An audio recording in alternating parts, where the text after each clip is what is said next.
You see Morbid Metal yet? What's Morbid Metal? It's a bit like switching weapons in a shooter, except here, you're switching full-on playstyles. Each character has their own unique combat style and active abilities, which are unlocked as you explore the simulation. This looks pretty good. Play the free demo tomorrow during Steam Next Fest and wish this now for early...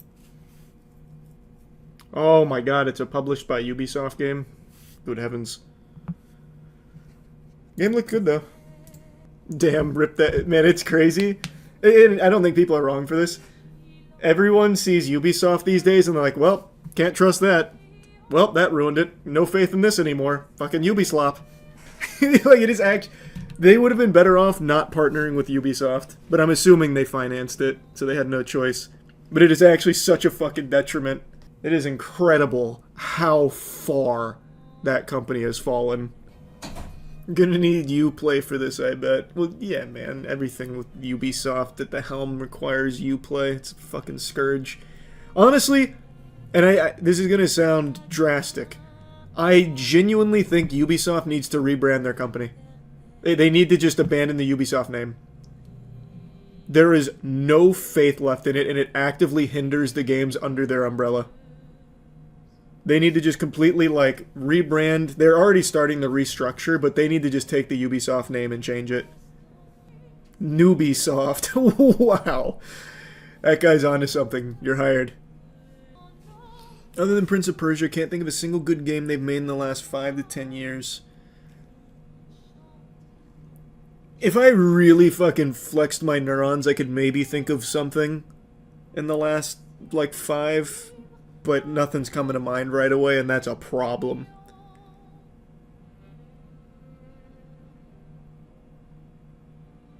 Nah, Siege was not in the last 5 years. Siege is... Shit, Siege is 10 years old, isn't it? Holy. Siege came out in 2015, didn't it?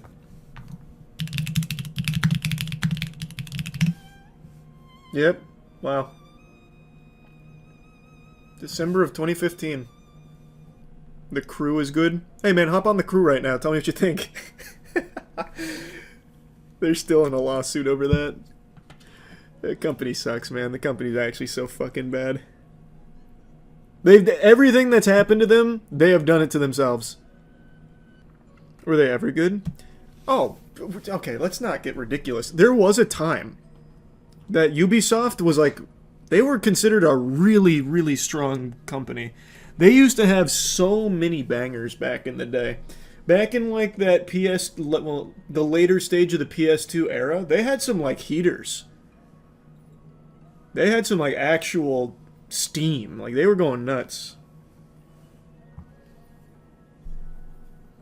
I would say they started to go downhill probably like 2014, 2015 era.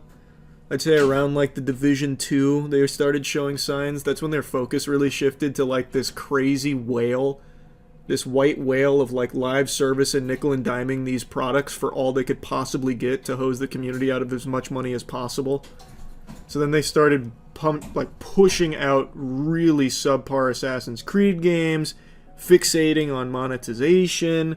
Far Cry was suffering because they were trying to just push that out as quickly as possible, riding like the Far Cry 3 hype. They fell apart. Completely fell apart. They have no passion. It's not even that, man. What's crazy is people know this, but you need to be reminded. Expedition 33, this was spearheaded by a Ubisoft dev, a former Ubisoft dev. And there was Ubisoft talent that worked on this. Like, they have talent. They have the capability of being great. Ubisoft does not utilize them. Ubisoft only puts them on, like, these really safe projects, at least what they think is safe projects, and they just have them tirelessly work away on garbage, just straight mid, and then wonder why they're not turning a profit. It's not even a lack of passion from, like, the developers. It's a lack of intelligence from the upper-level management. When Ubisoft makes a great game, they get disbanded like the new Prince of Persia. Also fair. True. They're working on scammo mobile games. No, not only that, like, guys, come on. I don't want to just keep regurgitating some of the same points I make about Ubisoft. In the last 8 months, they've made 2 NFT games. Like, it's not just mobile games. They are lost. They are so lost. They made 2 new NFT games that nobody on this planet has heard of, and even less people played. It is a complete disaster of a company right now in its current state.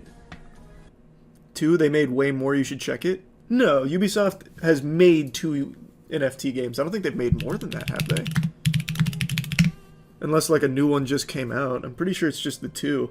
Because they had, like, the laser one, and they had that, Champions Tactics. Here, let me see. Let me just go to, like, their releases. I'm pretty sure it's just the 2. I don't know what Battlecore Arena is, but maybe that was one. I don't think so, though. So Champions Tactics, which is an NFT game, came out October 23rd, 2024. Then they had the Captain Laserhawk game, another NFT game, which came out December 18th, 2024. I don't see any others. A game hasn't sucked me in a long time, and I feel gaming's been boring. What do you think about that? I feel like that's very sad. I feel like you're just choosing really bad games, like whatever mainstream ads you see. Because there are incredible games being released right now. There are so many good games that have been coming out. A lot of stinkers. But some all-timers too. Like Expedition 33. I already just name-dropped it. Might as well do it again. An actual top 20 all-time game for me. That came out only like a month ago. But yeah, I don't see any other NFT games from Ubisoft over the last 6 months, just those 2. Or 8 months, just those 2. You see that Roblox game hit 16.4 million concurrent, beating Fortnite all-time peak? They already spanked the Fortnite all-time peak. Grow a garden, man. Yeah, I know all about it. Apparently a lot of the players are bots, like not actual players, but it's still undeniably like the biggest game in the world. I'm very familiar. It's basically just Farmville in Roblox. That's all. You passively grow your garden, sell the fruits that it bears for money. In-game money, not like actual... Well, I guess you can... Maybe there is like a secondary market of real money, I don't know. But the whole gameplay loop is you buy seeds, plant the seeds, it grows, you then sell the fruit, grow more, that's it. It's just a passive game. Yeah, I've tried it, it's not my kind of game, man. It's not for me. I don't feel like just wandering around planting seeds and waiting for the fruit to grow. I'm not usually someone that plays a game to just be in the background. The only game I ever did that with was fucking RuneScape when I was grinding away to max my account. Then I'd just have it on my phone clicking passively, but otherwise I'd never do it for something like this. Do you think game exclusivity is something worth doing, or do people just not care for it? Oh no, it's dead. I am so happy, like, for as much shit as I give Xbox for having no games and for how dead of a console Xbox has been, their direction that they're pivoting is great for the games industry as a whole. I think exclusivity is a thing of the past. Nintendo will never do it. Nintendo games will always be exclusive, but the more we can push other games companies to be multi-platform, the better off everyone is. 100% I think exclusives need to go. And I'm glad that they were going in that direction. What PlayStation does is smart, have the game be exclusive for like a year, then port it. Better than not being... better than being fully exclusive, yeah. But I'd like for even that timed exclusivity to start to dwindle. I just think we're at a point that it should all be multi-platform. Across the board. Look at Stellar Blade, it's one of the top games on Steam right now. Oh, Stellar Blade's killing it. Absolutely killing it. Game's over a year old, hits Steam, and it just blows up all over again. What's its all-time peak? It was like 95k? Oh, Jesus. 188k. It's only been growing. It's at 104k right now. You gonna play Duskbloods when it comes out? Not unless Nintendo changes their ways. I can't stand that company. So I got no plans on getting the Nintendo Switch 2 anytime soon. They drop the lawsuit on Pal World and maybe stop being such fucking sticklers and aggressive and brutal, litigious. Yeah, then maybe. Otherwise, probably not. I'll probably sit it out. I've got no desire for it. You see, the Switch 2 sold 3.5 million on its first 4 days. I did. It's going ballistic. Which I think most people expected. I feel like most people could see that that was going to be an extremely, like, high-selling console, even with a super, super weak launch lineup. Literally just one game. The rest are ports.